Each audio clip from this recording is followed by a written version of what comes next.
Okay. It started. Yeah. Yeah. So, so Yeah, in first this, I'll hello guys and welcome to A.I.M Learning and Kaggle Days Meetup Surat.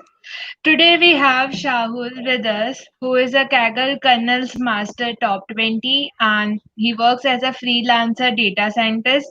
So in today's session you can ask him as many as questions you want for your data scientist part to be get cleared and know his experience with Kaggle. And also, you can ask the questions in the comment box below, and he'll be sharing his experiences with us.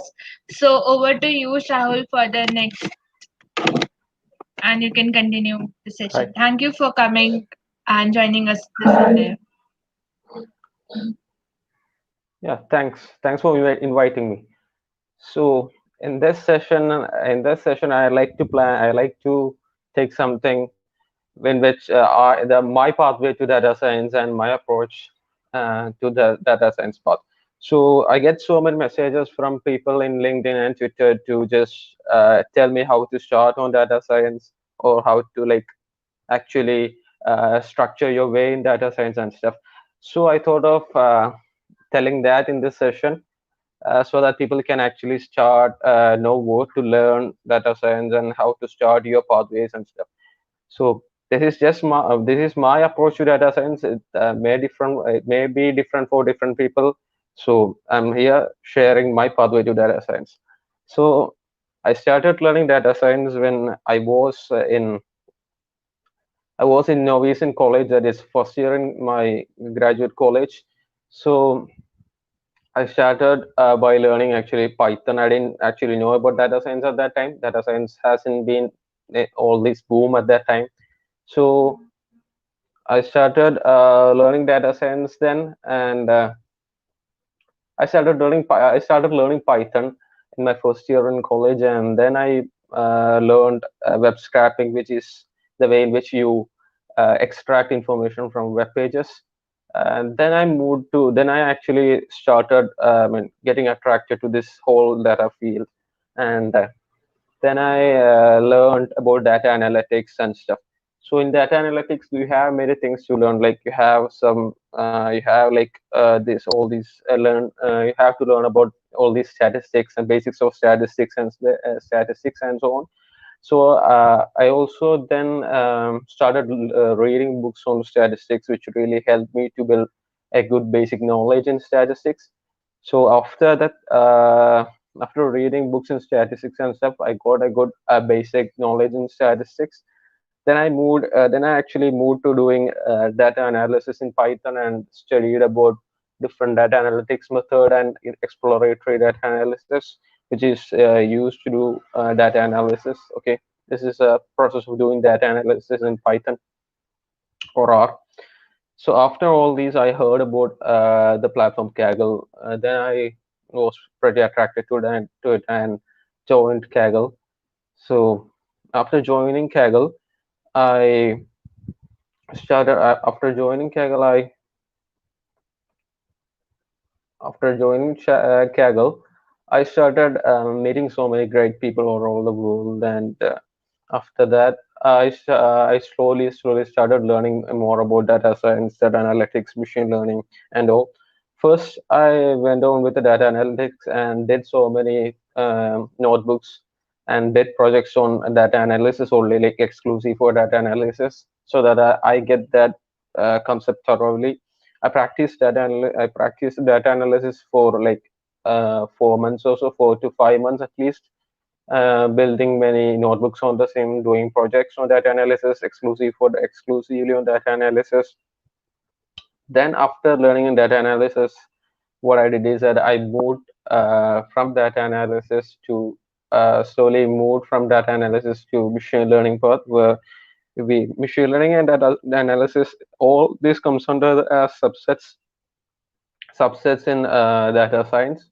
So then I started learning machine learning slowly. I again went on whenever I start learning anything new. I start reading the books like to get the theory out of it, I read books, and to get practicals, I do projects simultaneously. So in parallel, I do that. Okay, that's a really good way that I found to enhance both my skills, like my theory skills and my practical skills. Do both in parallel so that we can understand what we are really doing, and also do the stuff really meaningfully. So after learning machine learning basics and stuff, I started doing more projects in Kaggle and other projects outside. So after this, doing projects and stuff in Kaggle, I slowly started doing again notebooks and stuff for Kaggle machine learning projects, and started slowly learning machine learning algorithms and how it works. Actually, this process took actually a long time than data analysis. Like it actually took me like more than 6 months to actually get a grip in machine learning and to learn most of the algorithms and how it works and where it works, and the ETL process, like the extraction, translation, and loading process and everything. So the data analysis and machine learning took like more than 1 year for me. Only data analysis and machine learning. Then after learning machine learning, what I did is I moved on to a bit. I started doing more and more projects on both at the same time to get more hands-on approach in it. And then I used to read all these public blogs which are available in towards datascience.com, Medium, Machine Learning Mastery, all these sites which really helped me to learn new things.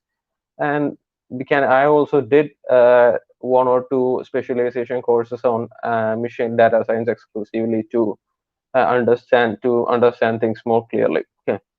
So what I did is I always prefer to learn things from internet rather than going anywhere to pay and study things, because most of these things are actually available on internet for free, and you just need to have this just need to deliver this thing, because you just need to search all this stuff out. You just need to do the hard work to find really good resources, because there are so many resources on internet nowadays.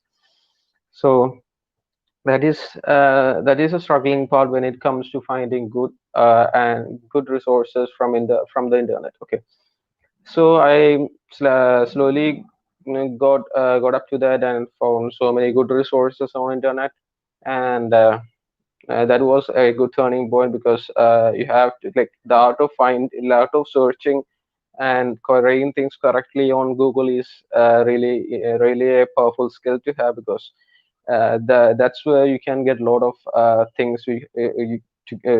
lot of things to learn for free, because rather than paying for everything. Okay, so I set my primary resource as Google and the internet, and I always use Google and internet to search for resources for free, and it will be always there, because it's almost like 100%, 99% it will be always there for free. You have to just put the hard work. You'll have to find a way to search the things correctly, and then you will get the thing for free in the internet. So I set the internet as my primary resource for learning data science, and just moved on with that. I never have paid any money to learn data science till now, because I think everything is available on internet for free. So then, after spending more than 1.5 year on doing projects and stuff continuously in data science exclusively, I mean, in machine learning and data analytics only, I started doing more and more Kaggling, like doing projects on Kaggle exclusively, projects on Kaggle competitions, putting kernels for new competitions in Kaggle, which helped me to interact with more people and learn from them every time.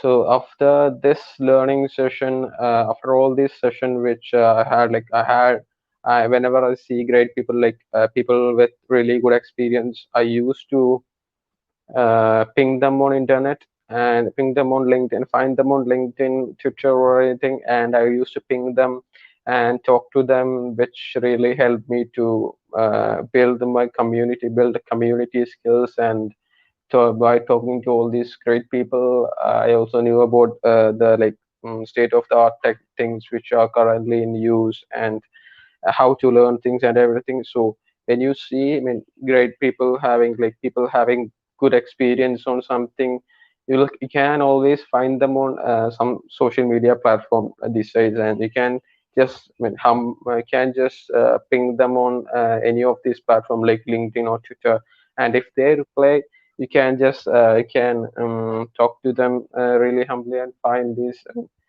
great resources which they share to you so that you can learn stuff easily and so on. So so after like spending more than 1.5 year on machine learning and stuff, I started learning deep learning. After that, then I did to study deep learning. I first did a good specialization course provided by Andrew Ng on Coursera. It's called deeplearning.ai. So after meanwhile I was doing that course, I also read a book about deep learning and stuff to get the theoretical basics more clearly. Then what I did is I did all these deep learning courses and things. After learning deep learning, I used to it took me like 2 to 3 months to actually finish the course and the book simultaneously, and then I moved on to this okay, then I moved on to doing again projects in deep learning, because whenever we learn the major problem that I see with people trying to learn data science or thing is that people actually do some courses somewhere and just leave it there, because doing just courses does not mean that you have learned the stuff. You have to practically implement that thing you want to actually learn, because doing a course is not a really tough stuff, because you'll have to just switch on the video and just watch it. It doesn't mean that you actually know the stuff. If you want to really learn the stuff, you'll have to implement the stuff your own. Like you'll have to get the hands-on experience your own, so that you actually get real experience with it. So to get this hands-on experience, you have all these projects in GitHub and all these Kaggle projects you can do. That Kaggle competition, you can either write kernels for Kaggle competition, or you can participate in Kaggle competition. Anyway, you'll have to get this hands-on experience after doing these courses or learning the theory. You'll have to always go and do the hands-on experience, hands-on coding with coding experience, because it is that which people look for. Because if you don't have any hands-on experience, people won't hire you, or people won't regard you as a data scientist.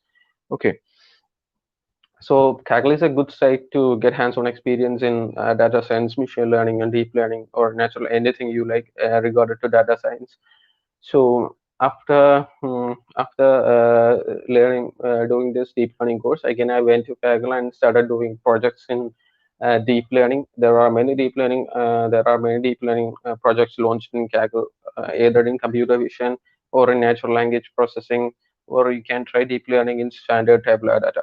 So I started doing deep learning on standard structured data computations, and I got good response from people on my kernels, and which gave me really good performance boost, a really good confidence boost on the same. So after getting this confidence boost, what I did is I did is that when people used to interact with me on Kaggle, I again went on to contact them on some LinkedIn, some personal website on LinkedIn or anything, Twitter or anything. I used to talk with them. I used to interact with them, which helped me a lot in my professional career, because building a good connection with people in your professional field is always good, and it always makes you up to date. Okay, so coming back to Kaggle, I started doing deep learning projects in Kaggle, and I started writing deep learning kernels. So after writing deep learning kernels, what I did is that I got some projects from outside Kaggle, like from companies to do stuff as freelance on contract basis. So at this time also I was only in third year of my college, and I had like 2 year experience in the field of data science. So after getting all these projects, what I did is I started doing these projects for companies which helped me earn some money and experience at the same time. So, so meanwhile, I was in third year. I did these projects and stuff, projects and my college things simultaneously in parallel, and I managed time for both of it because I used to mean I used to cut classes and go to my hostel and stuff and do these projects because I have to deliver it in the within the timeline. But to keep up with your time is very important, always very important. So again, in this again I started doing okay again doing more deep learning and in these freelance contracts together. So after doing some deep learning projects, I gradually entered into natural language processing. So after getting into natural language processing, the last thing which I learned, which now I'm in the field of doing natural language processing, what I mean, last 6 months have been like really good for natural language processing because I studied a lot of things, a lot of new things in natural language processing in the last 6 months, I mean, from the very basics to the like advanced algorithms like birth and so on. I started participating in Kaggle in natural NLP competitions and interacted again. I got team up with so many people writing kernels for natural language processing. So after doing all this, I got really good hands-on experience with natural language processing. And meanwhile, all this, then after this, I started getting more and more projects from like industry, like different startup companies and so on. So I I started doing projects for the companies. I started doing projects for these startups and so on. So with that, I mean, again, I got really good experience, and also I got payment for what I do. So then what I did is like after learning all this stuff, you have to like what now I am focusing on is on like actually there in data science there are so many fields, like you have this machine learning, you have this data analysis, you have machine learning, you have this deep learning, you have reinforcement learning, you have unsupervised learning and everything. So all this when it comes to industry, you just know you have to have like production based skills. You have to put things you just can't like write a notebook and put things to work in an industry. You have to like know how to put things into production. So now I'm focusing on now I mean last 6 months I have been focusing on that, like to learn production quality techniques like deployment in Google Cloud Platform, Amazon Web Services, which are like the cloud platforms which we use to deploy these projects. And these platforms have various services which through which we actually deploy all these projects to the web, so that you can actually so the user can actually interact with the machine, interact with the AI stuff and get the results. Okay, so in last 6 months I have been focusing on that and learning new things in Google Cloud, GCP, and and AWS and production quality things, and more about software engineering in data science. There is actually a need of software engineering in data science because if you work in companies that make AutoML tools or something, you'll have to have like uh, good software engineering and good software engineering disciplines to put things into production, put things into production quality stuff, and so on. So I started learning all that in last like six to in last 6 to 8 months. So that's what I do. That's what I do now. Between all this, I got graduated from my college, and I am now working as a full-time freelancer for different startups. I get contract from startups and work on different startups as a full-time freelance contractor to help rebuild their models, to rebuild and re-architect their models and so on to improve the performance of different models to look at the machine learning stuff from a pure data science view and also a production view. And that's what I do. That's what I really do now. So that's about me. And if you have like further questions and stuff, because there are usually a lot of doubts regarding stuff. I usually get a lot of LinkedIn and Twitter messages asking doubts about the same. I used to have like um, at least 4 5 messages per day on this. I allot a specific amount of time for replying to all these messages, and that's what I do now. If you have any doubts, you can just feel to comment on this comment section. I will try and reply it live. Okay, so started off, I have some few questions from you, like before the registrations we had got. So, what made you start Kaggle, and like how working with Kaggle projects is different with working with real life projects? As in Kaggle, I think you get the data sets, right, in the competition. So, how different is Yeah, working with Kaggle competitions and data sets and with respect to the real life?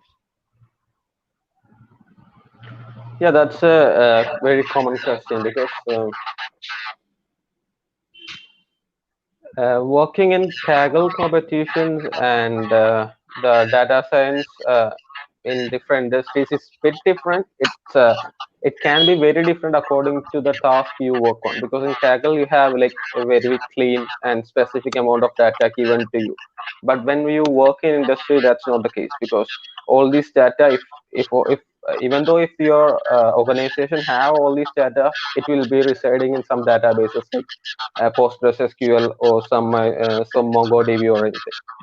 So you'll have to have these skills to actually extract the data, require data from your DB and put them into your required format like CSV. If you want to put in CSV, you'll have to have like a good amount of the skills to extract the data from these databases and to transform it to the proper data set format. And then also you'll have to deal with the really messy data in real life, because in real life, in industries, what I have seen is the data will be really messy. In Kaggle, it's really less messy when it compared to Kaggle, because in real life the data comes from various sources and it will be very messy to start with. Then comes the issue of production. In Kaggle, you don't have to productionize anything, but in industry, what you have to do is if you build some stuff, you'll have to make sure that it is of production quality. So to meet this production quality, you'll have to make some changes to your code, build the pipelines and stuff, and learn how to actually put this into production. Then only you can know what are the criteria you should keep in mind while building model, so that you can put these things into production. That's a major thing which I have observed from the difference from industry and Kaggle. But even though there is such difference, the core, like the modeling part, is the same, because almost the same, because you get hands-on experience in modeling and some extraction part in Kaggle. But what you don't get is the skills like like SQL or productionizing these models and so on. So that you have to learn from the industry. Okay, so the next question is, what is your advice to the freshers that are going into the job market? Because like when we see the job criteria or the stuff for the machine learning and related jobs, it's generally that you should have masters or PhD, or you should have around 4 to 5 years of experience to 10 years of experience. So, like, is it someone who has to go into software development and then change into data science? And if it's a fresher, how should one approach this thing? Actually, software development and data science is as different as hardware and software. There is Okay. same amount of difference between software and data science, like there is difference between software and hardware. The same difference exists, but you can can actually go to software industry and learn data science on part time or so and convert into data science. But there is this huge difference between software and data science actually.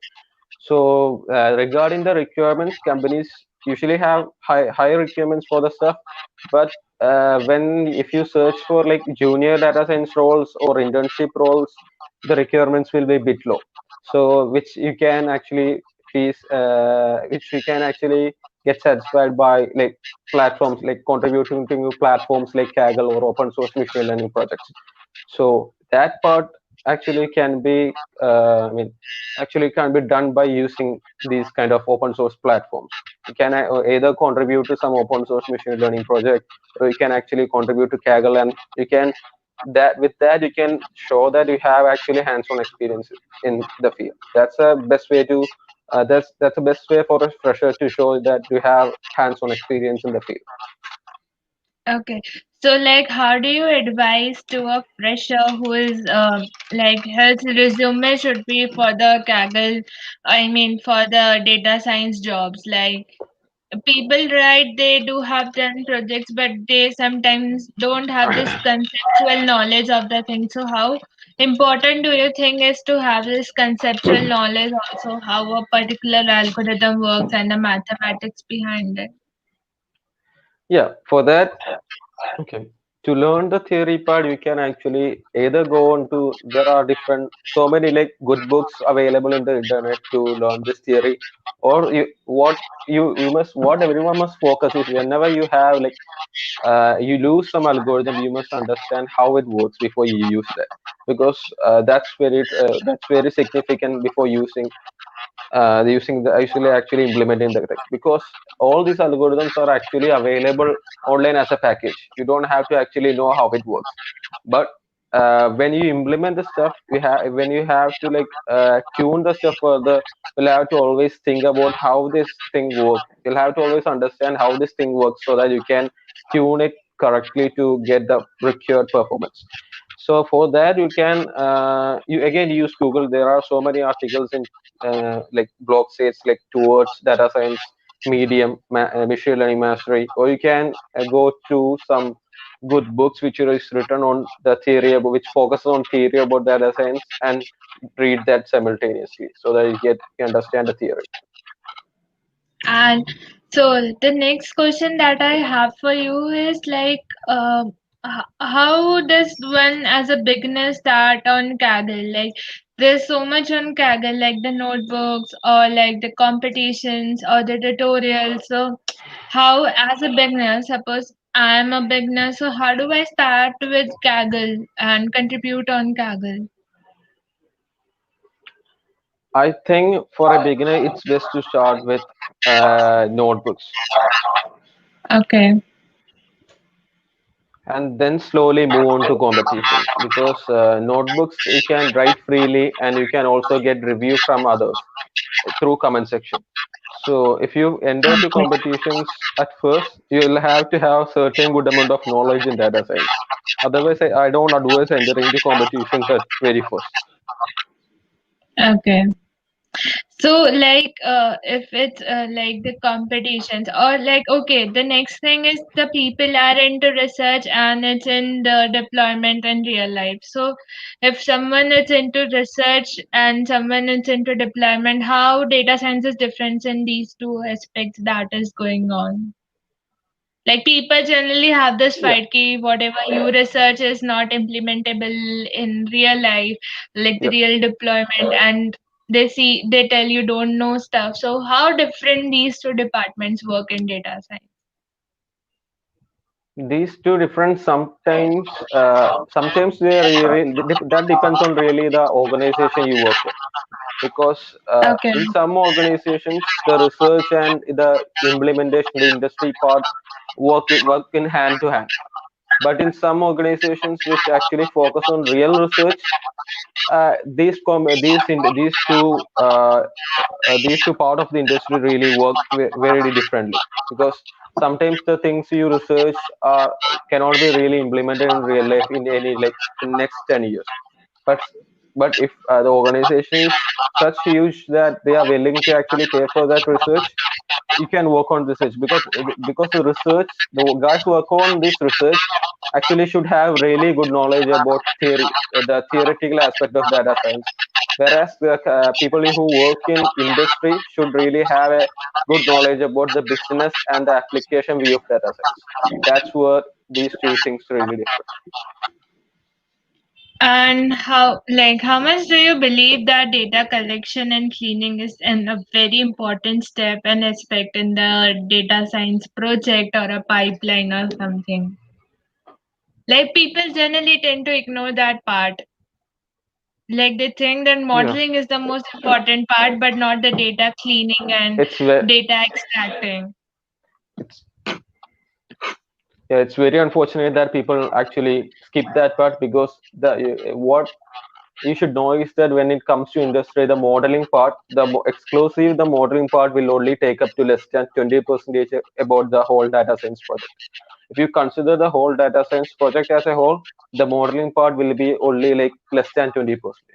I will say like less than 50% for me, because there are so many things which the extraction and data extraction, cleaning and translation and loading is really a big part in data science industry. It takes more like 40% stuff almost, and the deployment takes another 30. Deployment and productionizing stuff takes another 30%, and the evaluation part actually takes like 10% of the time, because if you only focus on modeling, you'll have to go to somewhere like a research part, because in research you'll have to maybe only focus on modeling.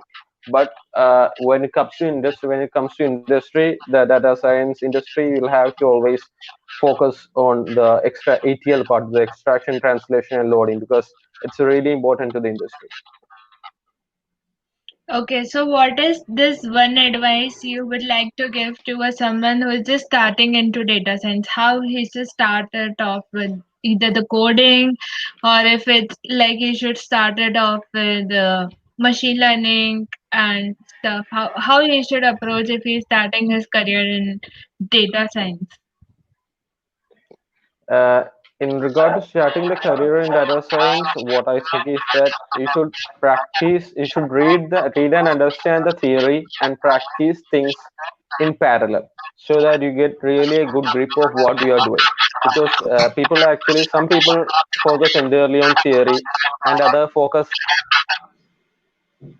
entirely on the implementation part, because giving the focus entirely on one part is really wrong, because you'll have to understand the theory and the implementation part in parallel.